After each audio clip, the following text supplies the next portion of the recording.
What's happening, everybody? Welcome to the FN Studios. I'm John Ramdeen. He is Robin Black, UFC 205, quickly approaching this Saturday night, going down at the famed Madison Square Garden. I can't wait. Some of the greatest matchups in recent memory going down at that famed venue. And Conor McGregor, one of these characters. We saw that Donald Trump just became the new president of the United States of America, and we've seen the campaign, all the outlandish statements over the last 18 months. Very similar to Conor McGregor. You look back at the Jose Aldo press tour and some of the things that Conor McGregor would say to, really have all eyeballs tune into his fights. And is it just hype?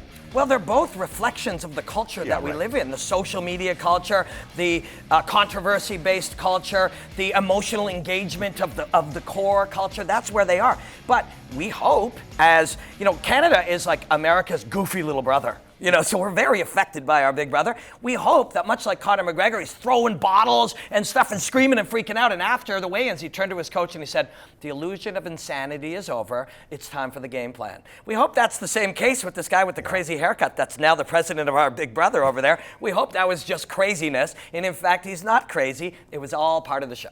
Now, I would imagine, though, when you're trying to, because most of the roster, and I know Conor McGregor is considered a special athlete. But when you look at the UFC and their 400 or 500 fighters on their roster, not everybody can do this because it's taxing on a fighter to try to sell fights this way, to engage their opponent like what you said, by throwing bottles, constantly bombarding them with verbal onslaught.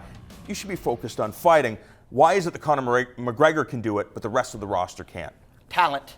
It's talent, and it is a talent to be able to do it. And people are like, well, just start talking crap. Look, Chael did it. Yeah. Chael is insanely talented. It is a talent to be able to capture people's imagination. It's a talent the President of the United States has. It's a talent Conor McGregor has. And I know what you're thinking. You're like, if I was watching the Food Network, the dummies would be talking about Donald Trump cakes and stuff. And you're right. When large events happen, you tie it into your world. But Conor McGregor, Donald Trump, all of these people understand that you manipulate the culture to get what you want. And a lot of people, hate Conor McGregor. And it makes him an enormous star.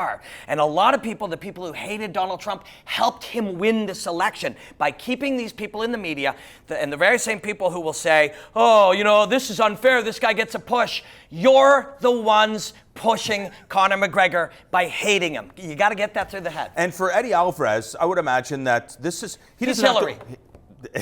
He's Hillary. No, he's not Hillary. I'm sure Eddie Alvarez believes that he's going to be Donald Trump. Yeah. He's going to be the champion of the world. That Conor McGregor is focused so much on this, the verbal attacks and playing the mind games, that he's not focused on what he needs to do to win the title and become the 155-pound champion. Yeah, let's not get super crazy with this analogy because Donald didn't have to fight anybody. Yeah. You can say and do and sell all you want to do, but when Eddie Alvarez hasn't bought into it and he's standing right there, you're in for a real 25.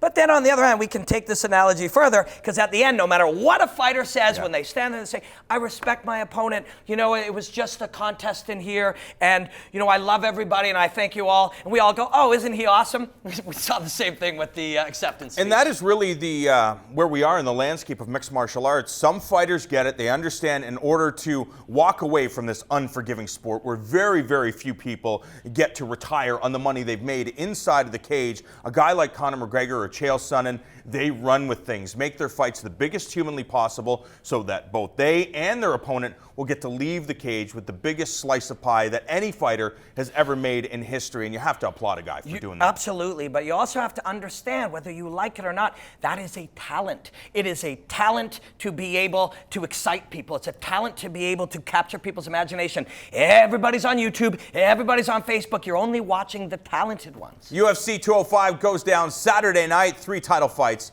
on the line.